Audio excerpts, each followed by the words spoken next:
60 minutes. Hello, Stalin. Welcome to our show. No, thank you for having me. It's a pleasure to be here. So, tell me a little about yourself. When were you born? Where were you born? And what was your childhood like? Well, I was born in Gory, Georgia on December 21st, 1879, where I grew up with my parents and two siblings. My mother worked as a servant, while my alcoholic, abusive father supported us as a shoemaker. When I was about 5, my father left us, leaving my family to move in with a priest. Terrible. How did you cope?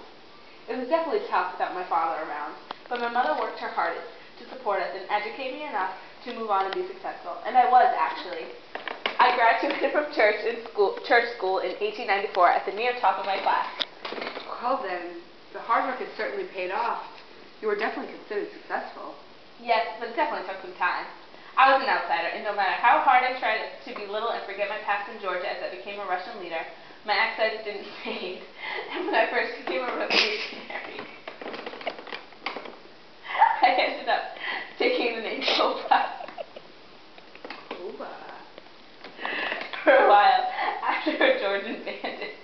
Interesting. And how did you get started as a revolutionary? Well, after getting expelled from Georgia Orthodox Seminary due to my inability to pay tuition, I began to read the work of Vladimir Lenin, inspiring me to become a Marxist revolutionary. By 1905, I had joined the Bolsheviks and had begun to organize militias throughout Georgia. So, did you return to Georgia? Yeah, actually, after I met Lenin, I returned to my hometown to plot the assassination of a Cossack general and raise money for the Bolsheviks via bank robberies, holdups, and extortion. Why? Well, times were tough and I had to get by and support my group by making them money. And it seemed to go downhill from there. Weren't you arrested many times within the next few years? Yes. I was usually caught committing crimes, such as more murders, robberies, and kidnappings. I barely avoided exile. And even after my release, I was moved as private editor, a party newspaper, for writing about reconciliation between Bolsheviks and Mensheviks. This angered my idol Lenin, and I was banned from the paper. Well, where did you go from there? I just lived my life. Okay, Rihanna.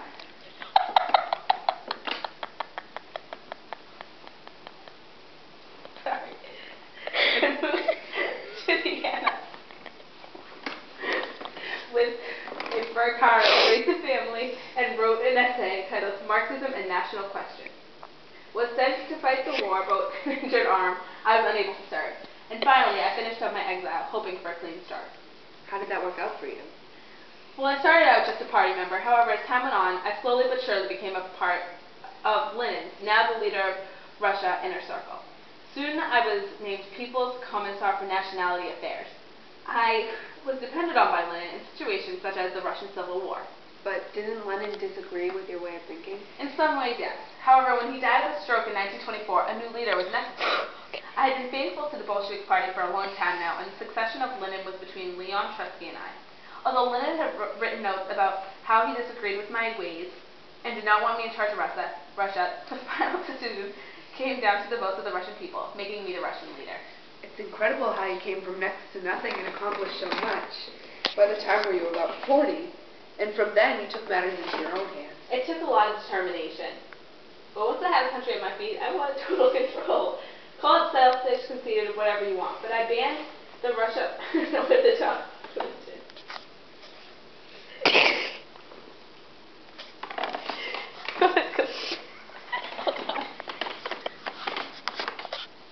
I don't know why I'm laughing so much. It's okay, it's Stalin. It was complete garbage anyway. Yeah. Instead, the average Russian family would worship their dictator, Joseph Stalin, with a painting of me in their home. Doesn't that seem a bit extreme? I mean, you were already in control. Do you really need control of what everyone believes in? Where were you going with that idea? At that time, Russia needed change. The economy was terrible, and all of the Russian people needed someone to turn to. Being their leader, I feel that person should be me. I want to create a completely new Russia.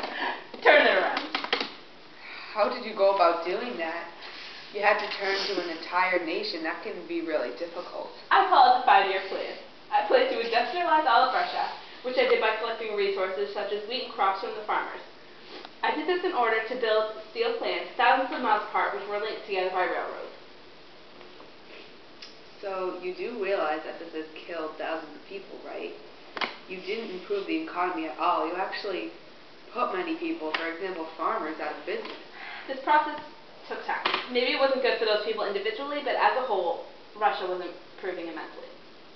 I disagree strongly.